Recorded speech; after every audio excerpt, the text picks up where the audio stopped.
আওয়ামী লীগ চায় না যে আজকে তাদের মানে আপার আমি যদি বলি আপনার মোদির স্ত্রীর আজকে ফাঁসির রায় না হোক।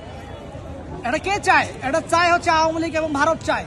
যার কারণে ভারত বারে বারে এই যে প্রশাসনকে ব্যবহার করে মানুষের মাঝে একটা মেসাকার এবং এখানে একটা গন্ডগোল পাকানোর চেষ্টা করছে। আমরা তো সবাই শান্তিপূর্ণভাবে এখানে অবস্থান করছি। এই রণক্ষেত্রটা ইচ্ছে করেই করা হয়েছে। আওয়ামী লীগ চায় না যে আজকে তাদের মানে আপার আমি যদি বলি আপনার মোদির স্ত্রীর আজকে ফাঁসির রায় না হোক। এটা কে চায়? এটা চায় হচ্ছে আওয়ামী লীগ এবং ভারত চায়। যার কারণে ভারত বারে বারে এই যে প্রশাসনকে ব্যবহার করে মানুষের মাঝে একটা মেসাকার এবং এখানে একটা গন্ডগোল পাকানোর চেষ্টা করছে। আমরা তো সবাই শান্তিপূর্ণভাবে এখানে অবস্থান করছি। তাহলে আমরা এই শান্তিপূর্ণ অবস্থানে ওরা কেন টিয়াশিল করছে, মারছে? ওরা কেন মানে সাধারণ জনতার উপর আক্রমণ করছে?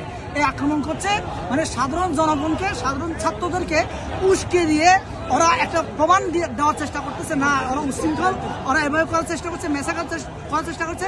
যার কারণে এই মেসাকারটাকে দমানোর জন্য, ছত্রভঙ্গ করার জন্য ওরা টিয়াশিল নিক্ষেপ করছে।